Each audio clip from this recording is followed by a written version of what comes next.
কাটতে দিবেন আর উল্টা ফতোয়া দিবে ধর্মের সাথে রাজনীতি নাই, তার মানে ক্ষমতায় দিয়ে শুধু পকেট মারা দুর্নীতি করার কাজ।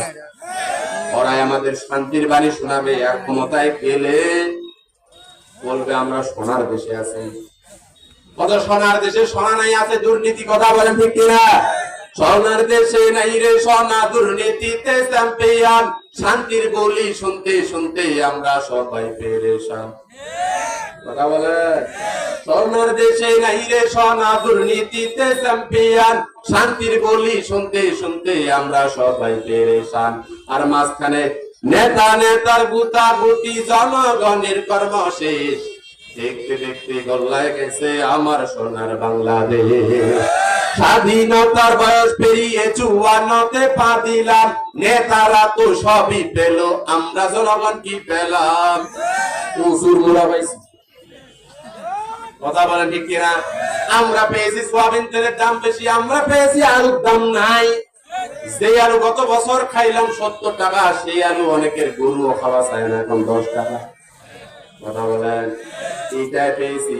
এখন আপনি যদি বলেন প্রাণীর প্রিয় ভাইরা এই ওয়াজ করা যাবে না, তাহলে বলবো সারা জীবন পানি দিছে, আইল বাঁধেন নেই, পানি থাকবে? জোরে বলেন থাকবে? তোমরা আলি বাঁধেন নেই, যার কারণে যত এখন লাভ নেই। আমরা আলিটা আগে বাঁধতে চাই, এরপরে পানি দিতে চাই। কথা বলে দেখে না, কিন্তু এই কথা কি শুনতে চায়? জোরে বলে শুনতে চায়? চোরে শুনে না ধর্মের কাহিনী, চোরের মন পুলিশ পুলিশ। চোর যেমন চায় না বাড়িওয়ালা জেগে থাক, আমাদের দেশের দুর্নীতিবাজরা চায় না আমরা মুসলমানেরা কোরআন দিয়ে রাষ্ট্র পরিচালনা। কথা বলেন ঠিক কিনা? এদেশে তো যারা মুসলমান দাবি করেন, আপনার উচিত ছিল এই কোরআন দিয়া দেশ পরিচালনা, এই কোরআন দিয়া দেশ পরিচালনা করা। এখনই আজান হবে, আজানের পর পরে এইখানে জামাতে নামাজ আদায় করার পর আমি সংক্ষিপ্ত আলোচনা করার পর হুজুর আসবে। কোথায় আলোচনা রাখলাম বলেন তো? হ্যাঁ, এখানে মনে থাকবে তো নাকি? ইনশাল্লাহ কি মনে থাকবে? যাদের উজুনে আমরা উজু করে নেই, একটা দশে এই জায়গায় জামাত হবে। জামাত শেষ হওয়ার পর পরে আলোচনা শুরু করবো। যে 15-20 মিনিট হয়, এর মধ্যে আল্লাহ তারেক মোল্লার চলে আসবে। আসসালামু আলাইকুম ওয়া রাহমাতুল্লাহ। আলহামদুলিল্লাহ, অনেক সুন্দর ভাবে পড়া। তাহলে ওরে বাপ, একসাথে 100 টাকা লোভ সামলাইতে পারে নাই, যার কারণে 10 টাকা দিয়া ওই একটা সাইল দিয়ে দিয়েছে। 10 টাকা লস, লস হইতে হইতে 100 টাকায় নাই। কত নাই? 100 টাকায় নাই। 100 টাকা হারতে হারতে তার প্রায় 2 ঘন্টা সময় চলে গেছে। এবার চিন্তা করতেছে, এখন যদি বাসা যায়, টাকা তো নাই, নিব কি? এমন তা অবস্থায় গভীর রাত্রিতে সন্তান বাসা ফিরছে। বাসা ফিরার সাথে সাথে তার মা তাকে জিজ্ঞাসা করছে, এই তুই এতক্ষণ ছিলি কই? কি প্রশ্ন? মা সন্তানের কাছে প্রথম প্রশ্ন করলো, এই তুমি এতক্ষণ কোথায় ছিলা? বলুন তো দেখি ওর উত্তরটা জানা আছে না নাই? জোরে বলেন। আছে। কিন্তু যদি বলে তাহলে মায়ের আছে না নাই? কথা বলেন।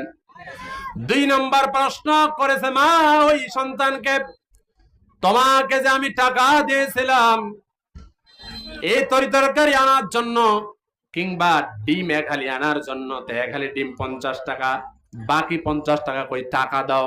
ওকে যদি বলে যে টাকা কোথায়? টাকা কি আছে? টাকা কোথায়? জোরে বলি, টাকা কোথায়? টাকা হলো জোয়ার বোর্ডে। তাকে যদি এবার জিজ্ঞাসা করে, তোমাকে যে টাকা দিয়েছিলাম ডিম আনার জন্য, 1 হালি ডিম আনার জন্য, ডিম কই?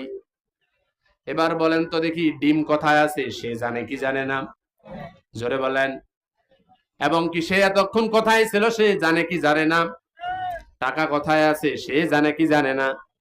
কিন্তু যদি বলে যে মা যখন তাকে প্রশ্ন করেছে যে তুমি এতক্ষণ কোথায় ছিলা, যদি সঠিক উত্তর দেয় মা আমি জোয়ার বোর্ডে ছিলাম, মায়ের কি আগে যা খাইতে এখন কম খাবে না বেশি? জোরে বলেন। মায়ের মনে খান নেই জীবনে? কি মায়ের খান নেই? ছোটবেলায় এত ভদ্র ছিলাম আমরা যে বাবা আমার হাতে মায়ের খাই নাই। কি মায়ের খান নাই? হ্যাঁ, অনেকে হুজুর নকরি দিয়া মায়ের খেয়েছে। নকরি না কি বলে? ওই যে ভাত না রে, কি বলে এটা? হ্যাঁ, লাকড়ি। তাহলে এই কারণে আর বলতে চায় না। প্রাণের প্রিয় ভাইরা, তিনটা উত্তর যদি দেয় সন্তান, যেমন করে মায়ের কাছে মায়ের খাবে, আবার যদি চুপ করে থাকে মায়েরটা খাবে কি খাবে না? চুপ করে থাকলেও মায়ের খাবে, কিন্তু যদি উত্তরটা দেয় তাহলে আরো মায়েরটা বেশি আছে না নাই? এই দুনিয়ার মধ্যে যারা আল্লাহ তাআলার আইন মানে না, আল্লাহ তাআলাকে আইন দাতা হিসাবে, দ্বীন ইসলামকে পরিপূর্ণ জীবন ব্যবস্থা হিসেবে সে মানে না, আমার নবীকে নেতা হিসেবে মানে না, এই ব্যক্তিরা যখন মারা যাবে আর যখন কবরের ফেরেশতা যখন মুনকার নাকির এসে প্রশ্ন করবে তাকে, ঠিক তখনও সে উত্তর দেবে না। যখন উত্তর দেবে না তখন তাকে পাকড়াও করা হবে, তার কবরে কমপক্ষে 99টা সাপ নিযুক্ত করে দেওয়া হবে। এক একটা সাপ যখন তাকে দংশন করবে 40 থেকে 70 বছর শুধু নিচের দিকে তলাইতেই থাকবে। প্রথমে ওই ফেরেশতা, যে আযাবের ফেরেশতা কবরের মধ্যে আসবে, বিশাল আকারের লোহার হাতুড়ি নিয়ে যখন আসবে, এক একটা করে যখন তার শরীরের মধ্যে আঘাত করবে, বিশ্বনবী বলেছেন ওই আঘাতটা যদি উহুদ পাহাড়ের মধ্যে একটা শুধুমাত্র দিত, মুহূর্তের মধ্যে ধুলা হয়ে সেই উহুদ পাহাড় চূর্ণ বিচীর্ণ হয়ে যেত। এই কষ্ট সহ্য করতে পারবো? জোরে বলেন। এই কষ্ট যেহেতু সহ্য করতে পারবো না, প্রাণের প্রিয় ভাইরা আমার, এই জন্য ইসলাম পরিপূর্ণ মানা লাগবে। আল্লাহ রাসূল রাষ্ট্রপ্রধান ছিলেন, এই রাষ্ট্রপ্রধান আপনাকে আমাকে কোরআন সুন্নাহ দিয়া পরিচালনা করতে হবে, এমন রাষ্ট্রপ্রধান হওয়ার দরকার আছে না নাই? জোরে বলে আছে না নাই? কিন্তু যখন এই কথা বলা হবে, তখন যদি কোনো মানুষ বিরোধিতা করে, তখন যদি কোনো মানুষ বলে যে এইটা তো অমুক দলের ওয়াজ হচ্ছে, তাহলে প্রাণপ্রিয় ভাইরা আমার, আপনি ভুলের মধ্যে আছেন, তওবা করে ফিরে যদি না আসেন, শুধুমাত্র মরে দেখেন, যেদিন বাটম ফাটন খাবেন সেদিন ঠিকই আবু সাইদের কথা, হুজুরের কথা ঠিকই মনে হবে। হুজুরের কথা যদি ধরতাম তাহলে বাটম খাওয়া লাগতো না। কথা বলেন ঠিক কিনা? আল্লাহ কিন্তু সেই কথাও বলে দিয়েছে, চেঞ্জ কাম্পার্ড ওয়ান, সুযোগ মাত্র একটাই, যখন জাহান্নামের ফয়সালা বান্দার হয়ে যাবে, রব্বুল আলামিনের কাছে যখন বান্দা রুজু করে বলবে আল্লাহ আরেকবার দুনিয়ার মধ্যে পাঠাও, সূরা কাহফের মধ্যে এসেছে, আল্লাহ তাআলাকে বলবে আল্লাহ আরেকবার দুনিয়ায় আমাকে পাঠাও, আমি সেবার দুনিয়ায় গিয়ে শুধুমাত্র তোমার ইবাদতে মশগুল হয়ে থাকবো, দুনিয়ার আর কোনো কিছুই করব না। আল্লাহ এবার সে বান্দাকে বলবে জমি কেনা লাগে কিভাবে, এটা তোমাকে কে শিখাইছে? বিয়ে করতে যে হবে এটা তোমাকে কে শিখাইছে? সন্তান পয়দা করতে হয় কিভাবে, এইটা কি তোমাকে কেউ শিখাইছিল নাকি? বলছে আল্লাহ এটা অটোমেটিক শিখে গেছি। তো দিন কেন মানো নাই? সুযোগ একটাই দিয়েছে, আর কোনো সুযোগ নাই। বলেন তো দেখি সেদিন কি আল্লাহ সুযোগ দেবেন? এই জন্য ভালো এখন হব না, মৃত্যুর পরে। জোরে বলেন, আসতে বলেন, জোরে। ভালো হতে হবে এখন, কথা বলেন ঠিক কিনা? কারণ ওই সুযোগ চলে গেছে। দুনিয়ার নিয়মে এই মাঠে ফুটবল খেলার আয়োজন করা হয়েছে, 45 মিনিট করে 90 মিনিট ফুটবল খেলা হচ্ছে। একটা দল গোল খেয়েছে 80 মিনিটে 60টা। কয়টা? 60টা। আর বাকি 10 মিনিটে গোল খাইছে আরেকটা। গোল খাইছে সর্বমোট হলো 8টা। রেফারি যখন সময় শেষ হয়ে গেছে, রেফারি বাঁশিতে হুইসেল দিয়েছে, খেলা শেষ। যে দল গোল খেয়েছে এই দল এবার রেফারির কাছে হাতে আর পায়ে ধরে যদি বলে রেফারি সাহেব আর মাত্র 10টা মিনিট দেন, এই 10 মিনিটের মধ্যেই গোল পরিশোধ করব। বলেন তো দেখি দুনিয়ার কোন রেফারি কি আর 10 মিনিট সময় দিবে? জোরে বলেন, দিবে? দুনিয়ার নিয়মে কোন রেফারি 10 মিনিট আর সুযোগ দেবে না, কারণ সে রেফারি এবার তাকে বলবে 90 মিনিটে যেহেতু তুমি একটা গোল করতে পারো নাই, 10 মিনিটে কি করবা ওইটা এখনই বোঝা যাচ্ছে, আর ওইটা নিয়মের মধ্যে নাই। অতএব একবার যদি জাহান্নামের ফয়সালা হয়ে যায়, দুনিয়ায় আসার আর কোনো সুযোগ নাই, জাহান্নামের মধ্যেই আপনাকে আমাকে থাকতে হবে। কথা বলেন ঠিক কিনা? এই জন্য বিধান মানব কার? যারা বলি কার? পরিপূর্ণ না অর্ধেক? কিন্তু আমরা যখন পরিপূর্ণ ইসলাম মানার জন্য যখন কিছু ভাইদেরকে আহ্বান করি, যখন ডাকি, যখন কোরআনের আইনের কথা বলি, যখন ইসলামী হুকুমতের কথা বলি, তখন কিছু ভাইয়ের মন খারাপ হয়ে যায়, আছে না নাই? ওদেরকে যখন বলা হবে যে আল্লাহর আইন যারা মানে না তারা কাফের, তারা মুরতাদ, তারা জালিম, তারা ফাসিক। এটা কি আমার কথা না আল্লাহর? জোরে বলেন। রব্বুল আলামিন নিজেই বলেছেন সূরা মায়েদার 44 নম্বর আয়াত, 45 এবং 47 নম্বর আয়াতের মধ্যে আল্লাহ তাআলা বলছেন, ওয়া মান লাম ইয়াহকুম বিমা আনজালাল্লাহু ফাউলাইকা হুমুল কাফিরুন। আল্লাহ তাআলা বলছেন, আমার বিধান কোরআনুল কারীম দিয়া যারা বিচার ফায়সালা করে না, আমি যে চুরির বিধান দিয়েছি হাত কাটে না, ধর্ষকের বিচার দিয়েছি মৃত্যুদণ্ড, মাদক দ্রব্য গ্রহণ করলে 90টা চাবুক, এরকম করে আরো 500 আইন আছে। এগুলো যারা হত্যার বিনিময়ে হত্যা, ফাঁসির বিনিময়ে ফাঁসি। কথা বলেন ঠিক কিনা?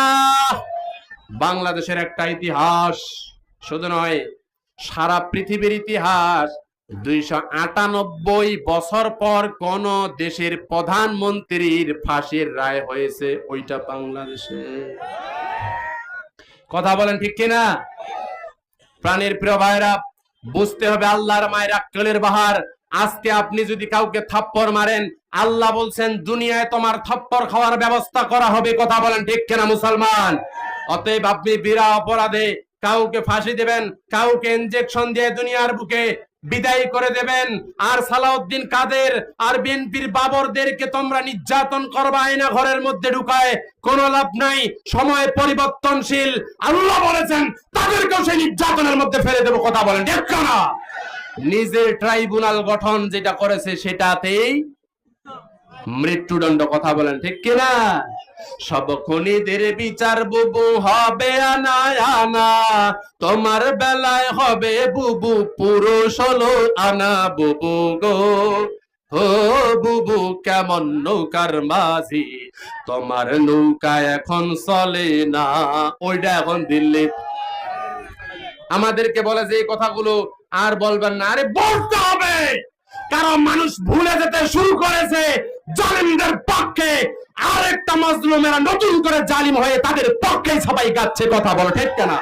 অতএব আমরা যদি মাঠে ময়দানে না কথা বলি, ওই জালিমরা আবার জালিম হবে। কথা বলো ঠিক না? কয়েকটা সমর্থনের জন্য আমাদেরকে আটকায় রাখতে পারবেন না। তাদের জন্য কোরআনের মঞ্চগুলোতে আমরা সঠিক হক কথাগুলো কোরআন থেকে বলতে পারিনি। কথা বলে ঠিক কেনা মুসলমান? জাতিকে ভুলাইতে চায় আয়না ঘরের কথা, এই জাতি ভুলতে বসেছে। বাঙালি আমাদের স্বভাব হলো এটা। কথা বলেন ঠিক কিনা? অল্পতেই ভুলে যায়, এই জন্য মাঝে মধ্যে মনে করায় দেই। প্রাণীর প্রিয় ভাইরা ভুলবেন কি করে? এই তো কয়েকদিন আগে একটা হাফেজের ইন্টারভিউ দেখছিলাম। সেই ছোট্ট হাফেজ জুলাই আন্দোলনে গেছিল, টিয়ার শেলের গুলির কারণে তার 2টা চোখ হারিয়ে ফেলেছে। সাংবাদিকরা ইন্টারভিউ নিচ্ছে। আপনি তো জুলাই আন্দোলনে গেছেন, বুকের মধ্যে 30 পারা কোরআন। এই মুহূর্তে যদি আল্লাহ আপনার একটা দোয়া কবুল করে, তা আল্লাহ তাআলার কাছে কি চাইবেন? পাশে বসা ছিল সভাপতির মতো তার মা। সেই ছোট্ট হাফেজটা কেঁদে বলছিল, আল্লাহ যদি আমার একটা দোয়া কবুল করে, আমি আল্লাহকে বলবো, আল্লাহ খালি আমার চোখ 2টা একটু ফিরিয়ে দাও, আমি আমার মায়ের কলিজা মাখা মুখটা শুধু একটু দেখতে চাই। কত মায়ের কোল খালি হয়েছে, কত মানুষকে বিদায় করা হয়েছে, তাদের বিচার বাংলাদেশের মধ্যে হবে কোরআন দিয়া। কথা বলেন ঠিক না? এবার কবেন এই বিচারে কথা কোরআনে আছে না নাই? কোরআনে নাই? জোরে বলি আছে না নাই? দলিল নেন। রব্বুল আলামিন বলছেন, ওয়া কাতাবনা আলাইহিম ফিহা আন্নান নাফসা বিন নাফসি, আমি আইন করে দিলাম, ফরজ করে দিলাম হত্যার বিনিময়ে হত্যা। আজকে আমাকে যদি কেউ অবৈধভাবে হত্যা করে, আল্লাহ তাআলার বিধান হলো যে আমাকে হত্যা করেছে তাকেও হত্যা করতে হবে। কথা বলেন ঠিক কিনা? এটা বিধান কার? জোরে বলি বিধান কার? আল্লাহ। আল্লাহ নিজে বলেছেন, খুলে দেখবেন সূরা মায়েদার 45 নম্বর আয়াতের বিস্তারিত আছে।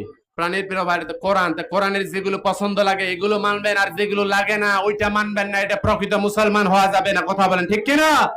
সবগুলো মানতে হবে। তো তাদেরকে যখন ইসলামী এই আইনগুলোর কথা বলা হয়, তারা বলে যে আমরা কি ইসলাম তাইলে মানি না? আমরা কি ইসলাম মানি না? আমাদের মধ্যে কি ইসলাম নাই? আমরা কি মুসলিম ন? কি ভাব নিয়ে কথা বলে। আমিও তাদেরকে বলতে চাই, তোমরা ইসলাম ঠিকই মানো, কেমন ইসলাম তোমাদেরটা আমি কি একটু বলবো? পিছনের ভাইরা মন খারাপ। আমি কি একটু বলবো, মোটর সাইকেলের মেকার দেখছেন না? নতুন মোটর সাইকেলের মেকার যিনি যেই জায়গায় ধরেছে, ওই মোটর সাইকেলের মেকারের সামনে দেখবেন একটা মোটর সাইকেল রাখা হয়, যে মোটর সাইকেলের দুইটা হ্যান্ডেল নাই, লাইট যে জ্বলে ওই লাইটও নাই, ইঞ্জিন যে আছে ইঞ্জিনও নাই, রিং পিস্টন নাই, ওয়ারিং টোয়ারিং কোনো কিছুই নাই। বলেন তো দেখি ওইটার নাম কি? জোরে বলেন। কি কি কি কি? Hungary motor cycle. আর সেই চাপাই নবাবগঞ্জ নদী পদ্মা পার হয়ে ওয়াজ করতে গিয়ে বললাম, ভাই তোমার এটা কি বলে? কয় আমার ভাঙ্গরি। তা ঘুরে ফিরে এক কথা, যেইটা হাঙ্গরি ওইটা হলো ভাঙ্গরি। আর আরেক জায়গায় সঠিক মনে পড়তেছে না, ওয়াজ করতে যায় বললাম, ভাই এই মোটর সাইকেলের নাম কি? কয় হুজুর ধদভঙ্গ। ওটার নাম কি? ওটা বলে ধদভঙ্গ। তাহলে জিনিস বুঝলাম, যে মোটর সাইকেলের লাইট নাই, যে মোটর সাইকেলের হ্যান্ডেল নাই, যে মোটর সাইকেলের ব্রেক নাই, যে মোটর সাইকেলের ইঞ্জিন নাই, ওই মোটর সাইকেল এদিকে বলে হাঙ্গরি, কথাও বলে ভাঙ্গরি, আর কথাও বলে ধদভঙ্গ। ধদভঙ্গ মোটর সাইকেল। কথা বলেন ঠিক কিনা? অতএব যাদের ইসলামের মধ্যে কোরআনের আইন নাই, ইসলামে হুকুমত নাই, বিশ্ব নবী যে জিহাদ করেছেন, সেনাপতি ছিলেন, এইগুলো যারা মানে না, ঠিক ওই মোটর সাইকেলের মতো তাদের ইসলামটাও হলো ধদভঙ্গ ইসলাম। কথা বলেন ঠিক কিনা? আর এরা যখন শুধুমাত্র আমাদের দরকার হবে, এই তো আর কয়েকদিন পরে আমাদের দরকার হবে, যখন দরকার হবে তখন খালত যাবে, কাঁদত যাবে, বুক জড়াই নিবে ঘাম দিয়া, আর জড়াই কবে আমরাই তোমার প্রকৃত বন্ধু, বাকি সময় বাস। কথা বলেন ঠিক কিনা? তার মানে যদি আমি শুধুমাত্র সমর্থনটা নিতে পারি, তাহলে এরপর আর আপনাদের খোঁজ খবর নাই। ওই সেই গরুর মালিকের মতো, একটা লোকের গরু হইছে, ওই যে গরুর বাছুর হইছে, গরুর বাছুর এদিকে হয় কিনা ভাই? গরুর বাছুর হয় না? 2.5 মাস পর গরুর বাছুর গেছে মারা। কয় মাস? 2.5 মাস পর গরুর বাছুর গেছে মারা। তো এখন ঘটনা হলো, গরু দুধ তো খাওয়া লাগবে, বাছুর যদি না থাকে দুধ তো বসে যাবে। কথা বলেন ঠিক না? তো দুধ দহন করে ওলান থেকে, আমাদের এদিক নিয়ম হলো বাছুর এক জায়গায় বাঁধে, এই বাছুরকে যখন ছেড়ে দেওয়া হয়, ওলানের মধ্যে হুটুলা মারে, যখন দুধ দেয় তখন। কি এদিক হুটুলা মারে? কি হুটুলা দেয় না? চিন্তা করতেছে, বাছুর যেহেতু মারা গেছে, তাহলে এবার দুধ তো খাওয়াই লাগবে। যার কারণে বাছুরের শরীর থেকে চামড়াটা আলাদা করেছে, ছিলে ফেলছে, চামড়া সুন্দর করে শুকাইছে। শুকানোর পর ওই যে খের আছে, খের পোয়াল, ওই খের সুন্দর করে ভুতি বানায়, অবিকল একটা বাছুরের মতো বানাইছে, আর বাছুরের একটা নকল প্লাস্টিকের মাথা লাগাই দিয়েছে। গরু যখন বাঁধে, এই পাশে সুন্দর করে টাইট করে বাঁধে, যেন পিছনে ঘুরতে না পারে, আর বাছুর নামক একটা খোল বাছুরের মতো করে পিছন থেকে যায়, ওলানের মধ্যে ধাক্কা দেয়, আর ওই গাই তখন দুধ দেওয়া শুরু করে। কি করে? গায়ে দেওয়া শুরু করে। ঠিক তেমনি প্রাণের প্রিয় ভাইরা আমার, এরকম কিছু মানুষ আমাদের মাঝে ওই ভুয়া বাছুরের মতো সাজে আসে, শুধুমাত্র দুধ খাওয়ার জন্য। কথা বলেন ঠিক কিনা? ওরা আমাদেরকে ব্যবহার করে, ওরকম করে সুসজ্জায় সজ্জিত হয়ে আসে। ওরে আল্লাহ, কি সুন্দর টুপি আর সুন্দর করে পাঞ্জাবি পরে আসে। ভাই আমাকে শুধুমাত্র এবার সমর্থন দাও, বাকিটা দেখতেছি। কথা বলেন ঠিক কিনা? যখনই আপনার আমার মনটা গলে গেল, সমর্থন দিলাম, ও মোর আল্লাহ, তখনই কয় তুই রাজাকার। কথা বলেন ঠিক কিনা? প্রাণের প্রিয় ভাইরা, হুজুর আসবে, অত টেনশন নিয়েন না, আপনারা একটু বসার ব্যবস্থা করে দেন। এই মানে কি হয়েছে? এটা টাওয়ার হয়েছে, মাঝখানে একবারে বিশাল চলে গেছে, সাইডে লোকে নেই। প্রাণের প্রিয় ভাইরা আমার, এই জন্য বলেন তো দেখি, ইসলাম পরিপূর্ণ মানার দরকার আছে না নাই? আর আল্লাহ তাআলা বলছেন, বিশ্বনবীকে আপনি বলে দিন, কুল ইন কুনতুম তুহিব্বুনাল্লাহ ফাত্তাবিউনি ইউহিব্বুকুমুল্লাহ ওয়া ইয়াগফির লাকুম যুনুবাকুম ওয়াল্লাহু গফুরুর রহিম। আল্লাহু আকবার। বিশ্বনবী আল্লাহ তাআলা বিশ্বনবীকে জানায় দিতে বললেন, আপনি জানায় দেন, আমাকে যারা ভালোবাসার দাবি করে, আপনি রাসূলের যেন পরিপূর্ণ অনুসরণ করে। এবার আপনি শুধু স্বামী হয়ে যান, স্বামীর যে কোয়ালিটি আছে এগুলো আপনি মানলেন, স্ত্রীর যে হকগুলো আছে এগুলো বিশ্বনবী থেকে আপনি যে সুন্নাহ শিখাই দিয়েছেন এগুলো মানলেন, নামাজ যেভাবে পড়েছেন এগুলো মানলেন, রোজা যেভাবে আদায় করেছেন এগুলো মানলেন। বিশ্বনবী যে রাষ্ট্রপ্রধান ছিলেন, নিজে যে 27টা যুদ্ধের সেনাপতি দায়িত্ব পালন করেছিলেন এবং কি নিজে 80টা যুদ্ধে অংশগ্রহণ করেছে, বিশ্বনবী সাল্লাল্লাহু আলাইহি ওয়াসাল্লাম এগুলো এমনিতেই করে নাই, দিন কায়েমের জন্য করেছেন। এগুলো যদি আমরা বলতে চাই, আপনারা কি সবাই এবার মানতে রাজি আছেন ভাই? আইন কোরআন সুন্নাহর বাংলাদেশ কথা বলবো। অতএব আমরা কি কোরআন সুন্নাহর সাথে আছি? কারা কারা আছি হাত তুলে আল্লাহকে দেখায় দেই।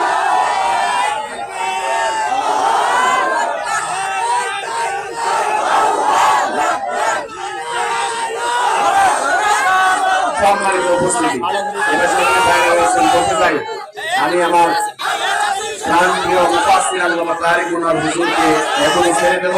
ওনার কাছে দোয়া আছে আপনাদের